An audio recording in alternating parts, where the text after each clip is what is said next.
Hello, this lecture is on the Industrial Revolution. Before the rise of the Industrial Revolution, Britain had a poor, near subsistence economy. In the 18th century, the textile industry, building trades, and other industries increased in size and influence. The Industrial Revolution that began in approximately 1750 was the mechanization of industry that saw the shift from an agrarian, handicraft, labor-intensive economy to one dominated by machine manufacture powered by fossil fuels. Industrial output rose with the specialization of tasks and division of labor. A freer flow of capital meant more investment and factories. The Industrial Revolution ushered in a new era when machines and advanced technology resulted in greater productivity and wealth creation.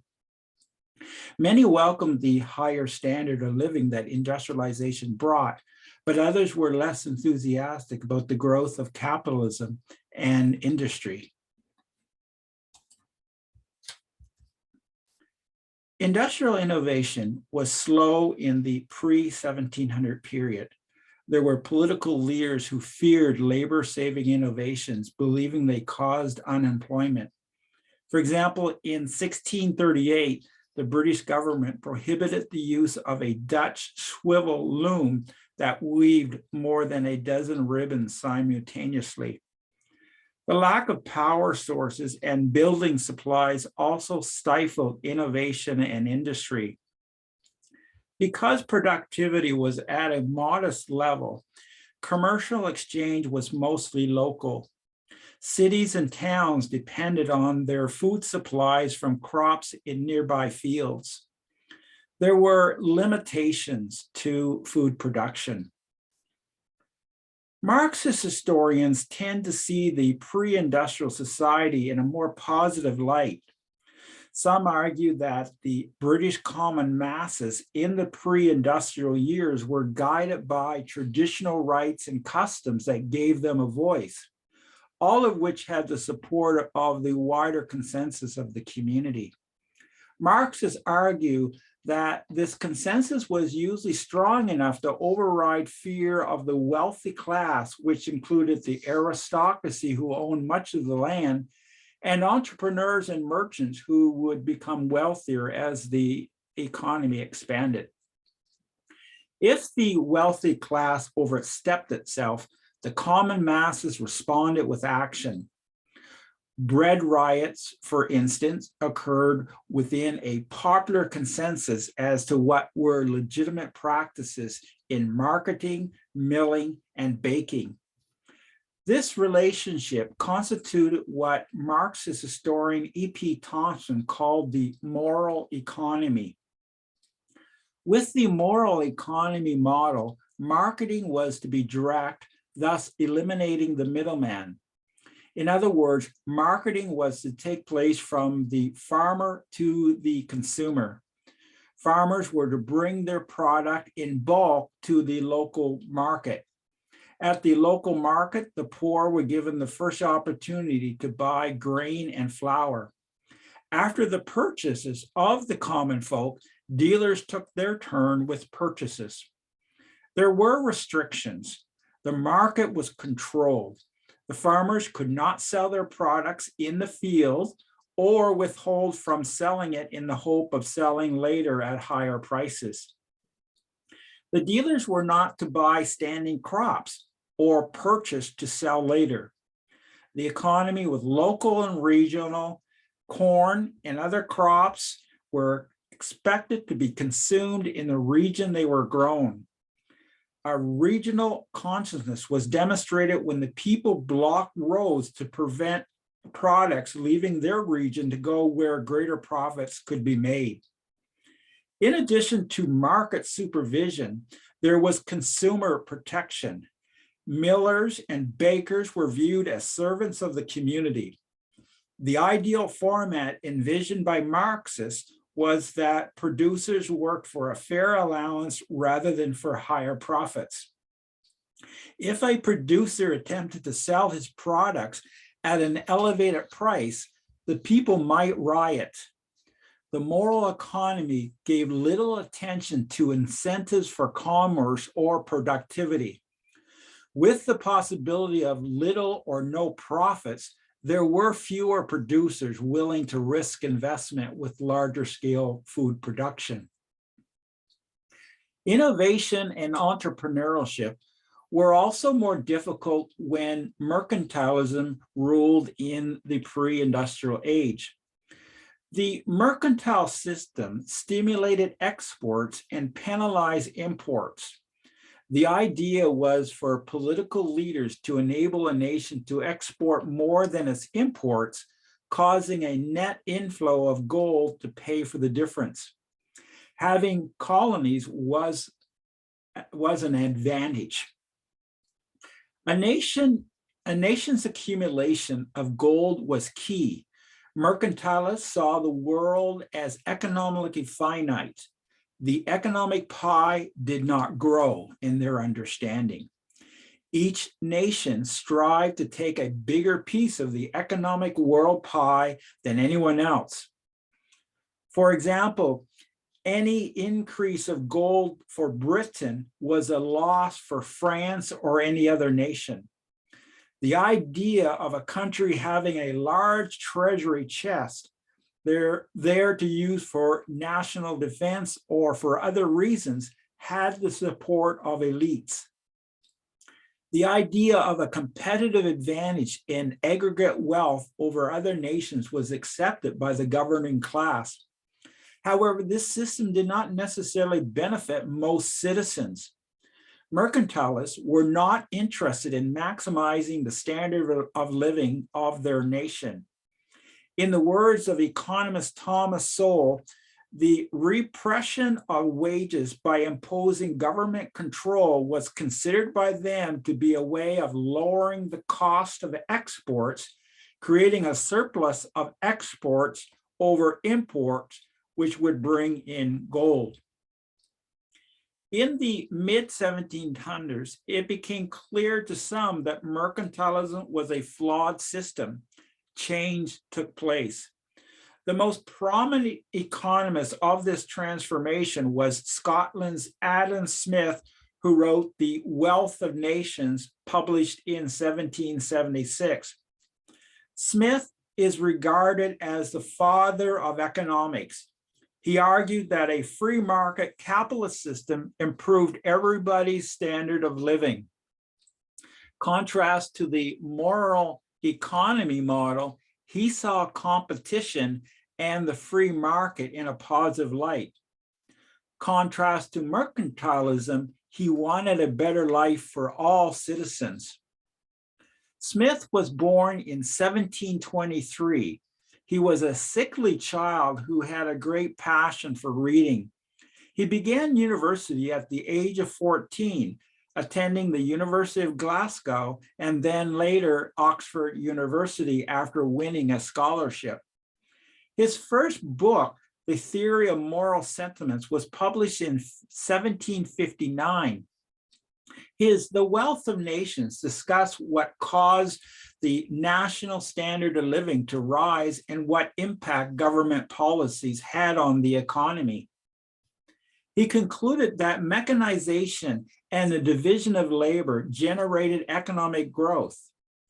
Quote, when workers produce more, national output goes up and everyone can consume more goods and services. Smith used the example of producing a metal pin to explain the effectiveness of the division of labor. When the manufacture of one pin was divided up in 18 different actions, 10 men produced more than 48,000 pins. One worker drew out the wire, another worker straightened it, another worker cut it, another sharpened it, etc., etc.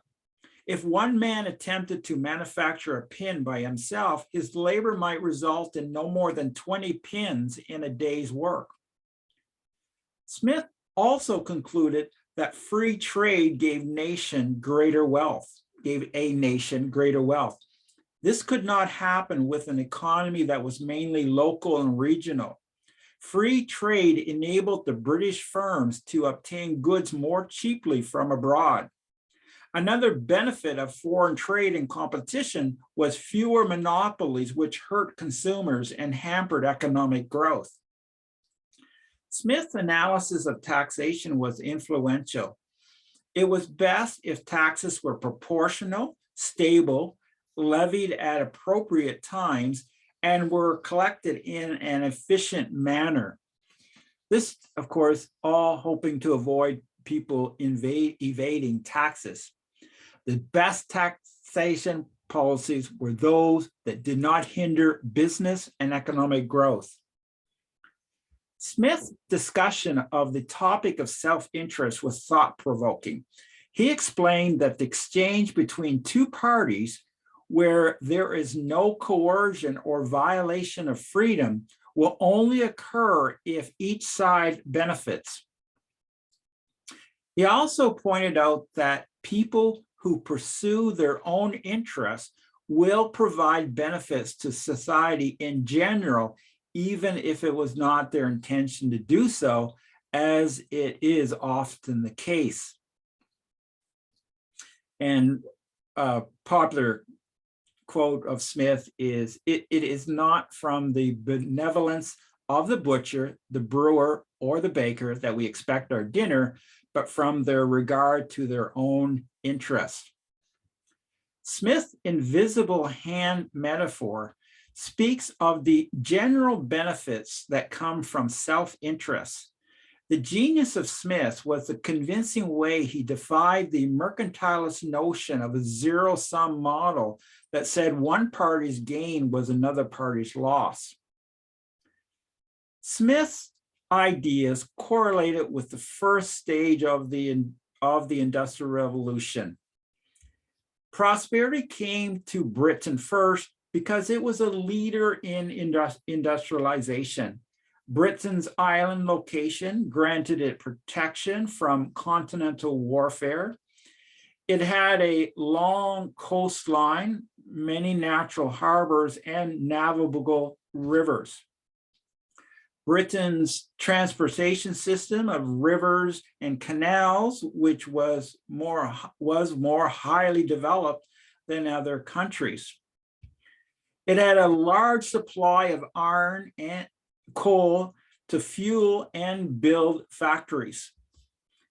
As for land travel, Britain was relatively compact compared to many other European countries. The British turnpike system of roads complemented the waterways. The mileage of turnpikes for the years 1750 to 1770 more than quadrupled from 3,400 miles to 15,000 miles. Politics was another important factor. There was a tariff-free internal market and support for laissez-faire. So what we have is very little government intervention. And also government kept taxes low. There was also no shortage of workers. Britain was set to take advantage of the benefits of an age of discovery and progress. The Industrial Revolution resulting technological improvements promised much. There were many technological improvements that amazed people, many people. Steam engines were the source of power for many new factory machines and innovations. With steam power, factories did not require a location near running water on rural hillsides. Technological advancements with iron allowed not only the building of iron bridges, but also the development of better machines and tools. New machines permitted large production runs. The British demonstrated their technical superiority with the developments of the flying shuttle, spinning jenny, and power loom.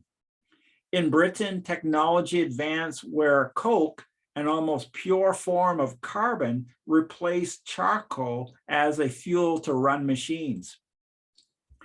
By the late 1700s, steam engines were powering spinning mills. Britain's cotton industry grew quickly, and imports of cotton rose from 2,500 tons in the 1770s to 25,000 tons in the year 1800. This tenfold increase demonstrates the intense activity of the cotton industry. Every class benefited from the decreasing cost of clothes. One indicator of industrial improvement was a steady rise of population. Great Britain in 1750 had a population of 7,400,000. In the year 1800, it was 10,700,000. Better living was a factor in this population growth. Increased coal production led to warmer homes. The factory production of many household items made life easier and healthier. One example is soap production, which doubled in the second half of the 18th century. People were cleaner than ever before in history. Improved personal hygiene lowered the risk of disease and illness. The new technology of the Industrial Revolution allowed the mass production of cheap, washable cotton for clothes. Inexpensive cotton cloth meant a higher standard of cleanliness. It was the first time that commoners could afford underwear. In the past, only the well-to-do had washable body linen. Ordinary people were cleaner and more comfortable than many of the kings and queens of the past. Infant mortality decreased significantly, and life expectancy increased. Even socialist economist John Kenneth Galbraith gave tribute to the benefits of increased output, which reduced poverty from the problem of a majority to that of a minority. As for industrial wages, they rose. When faced with evidence that the standard of living of the working class had increased, Karl Marx in the mid-19th century modified his views, but he was, quote, neither graceful nor prompt in announcing changes. Industry meant higher wages, greater opportunities, and more choices. One economic historian writes that factories could pay higher wages because the productivity of labor was higher as a result of both technological advance and the provision of more capital per laborer. The Industrial Revolution and resulting technological improvements caused a rise in the standard of living. The data is incomplete, but available statistics, government, and humanitarian reports show that the British people had better lives. A comparative analysis with other nations reveals the favored position of the British. In The Wealth of Nations, Adam Smith offered fascinating information on industrial development elsewhere. He saw greater potential in America, writing that, quote, it is much more thriving and advancing with much greater rapidity to the further acquisition of riches. Most other parts of the world showed less potential. Smith suggested France did not match the wealth of England and that wages of labor were lower in France. European countries such as France were mired in the feudal system, and they were generally poor. Poland is one example of a European country that Smith wrote was, quote, as beggarly a country as it was before the discovery of America. Even though mechanization led to enormous increases in total incomes and ultimately became the foundation of modern industrial society, it was bitterly opposed by many. So this sort of explains the persistence of the feudal system. The aristocracy saw it as a threat, saw the Industrial Revolution as a threat to their economic and political power. If in the Austro-Hungarian Russian empires, absolutist monarchs blocked industrialization, causing them to fall economically behind pro-industrial European nations. Spain and Portugal, despite their earlier wealth from gold and silver in the Americas, were among the poorest nations in Europe. The economic misfortune of Spain adversely affected economic development in Latin America. The following is a quote from Latin American historian Juan Bosch. We, and he's speaking from Santo Domingo, became an economy of the West, not of the most developed models of Europe, but of the Spanish model. Spain transmitted to us everything it had: its language, its architecture, its religion, its dress and its food, its military tradition, and its judicial and civil institutions. Wheat, livestock, sugarcane, even our dogs and chickens. But we couldn't receive from Spain Western methods of production and distribution, technique, capital, and the ideas of European society because Spain didn't have them. China showed little economic progress while the Industrial Revolution made Britain a wealthy nation. Once one of the richest and most industrious of countries, China's economic development was meager from the days of Marco Polo to the 18th century. Smith argued that, quote, the poverty of the lower ranks of people in China far surpassed that of the most beggarly nations in Europe. Historians note that it got worse in 19th century China. There was ample number of cheap workers, which discouraged mechanization. As a result, poverty was widespread. One 19th century commentator described the misery. Unquestionable, there can be found in no other country such a depth of disastrous poverty as in the Celestial Empire. Not a year passes in which a terrific number of people do not perish of famine in some part or other of China. And the multitude of those who live merely from day to day is incalculable. Let a drought, a flood, or any accident whatever occur to injure the harvest in a single province, and 2/3 of the population are immediately reduced to starvation. You see them forming up into numerous bands, perfect armies of beggars, and proceeding together, men, women, and children, to seek some little nourishment in the towns and villages. The poor state of the Chinese economy opened the door for domestic rebellion. 30 million Chinese died, according to estimates, during the Taipei Rebellion of 1850 to 1864. This happened when a group attempted an earlier form of communism. For survival, many Chinese resorted to eating grass and even cannibalism. In wealth, poverty, and politics, economist Thomas Sowell argues that the Chinese rejection of modern items was a catastrophic error. Quote, since no given culture is better in all things, much less for all time, a lack of receptivity to the cultural advances made by others is a self-imposed isolation that can be as damaging as isolation imposed by geography. India also missed the Industrial Revolution, even though it had the world's premier cotton industry in the 1700s.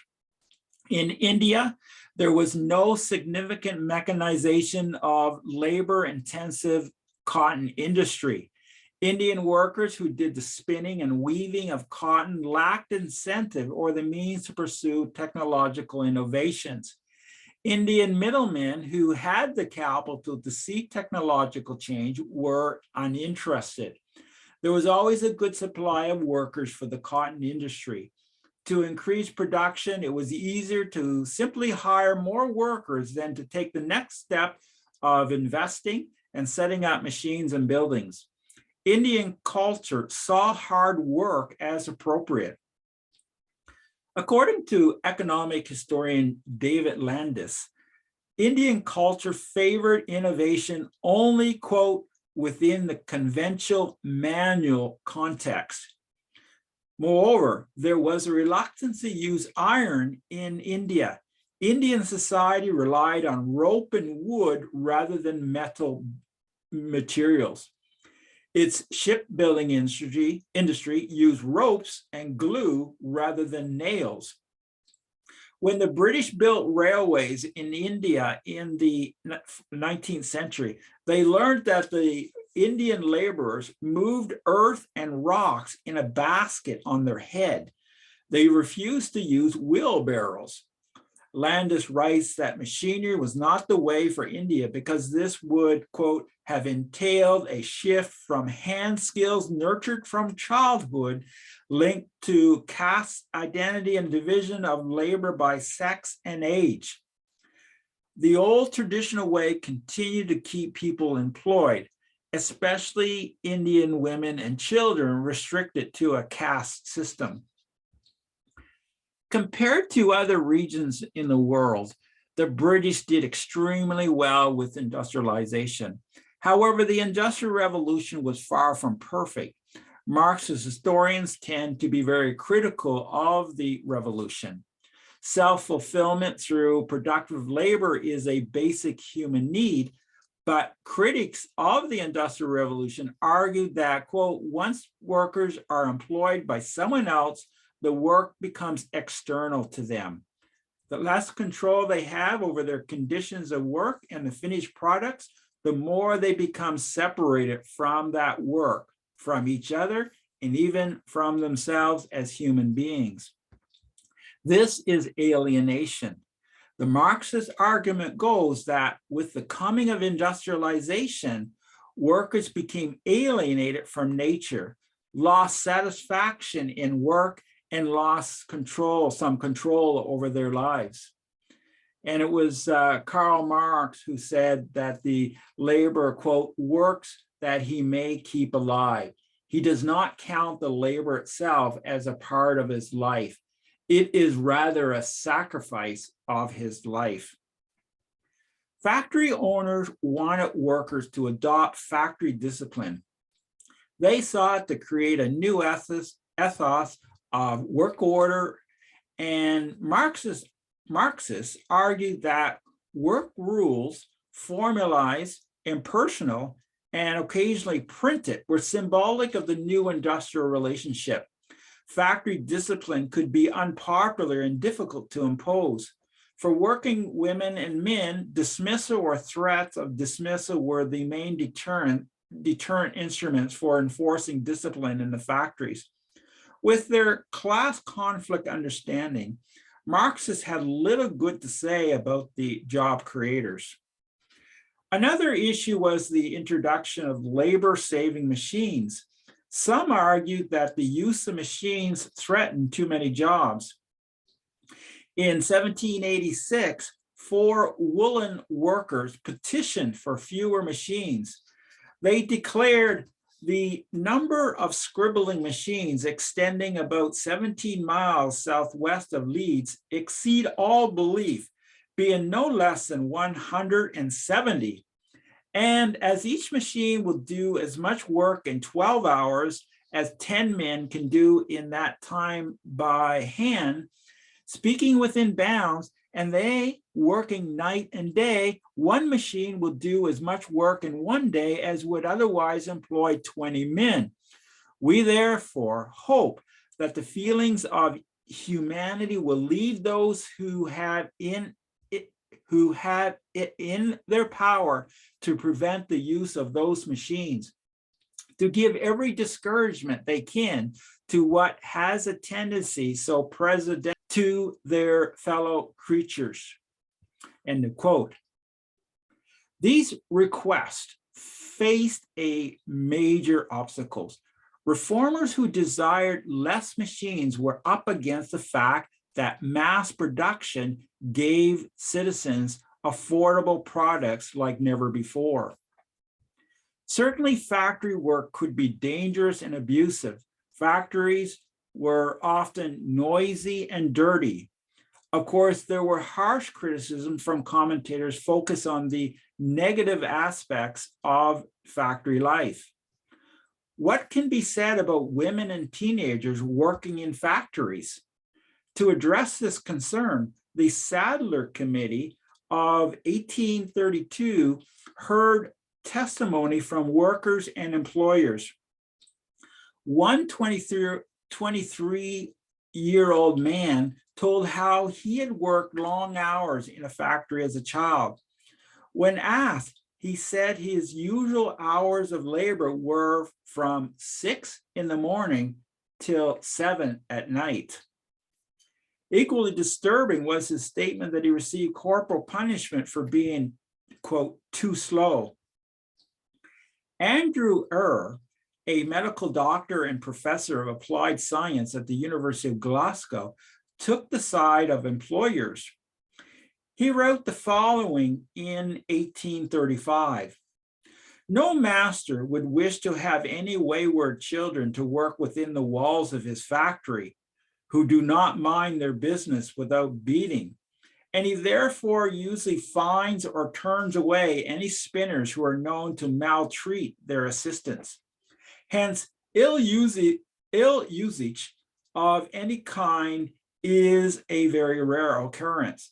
I have visited many factories, both in Manchester and in the surrounding districts, during a period of several months, entering the spinning rooms unexpectedly and often alone at different times of the day, and I never saw a single instance of corporal chastisement inflicted on a child, nor indeed did I ever see children in ill humor.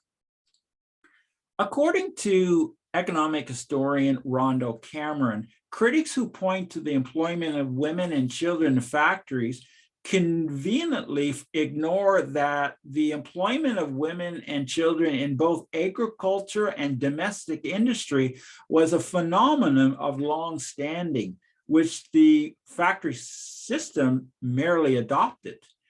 The use of child labor was a legitimate target, a legitimate concern.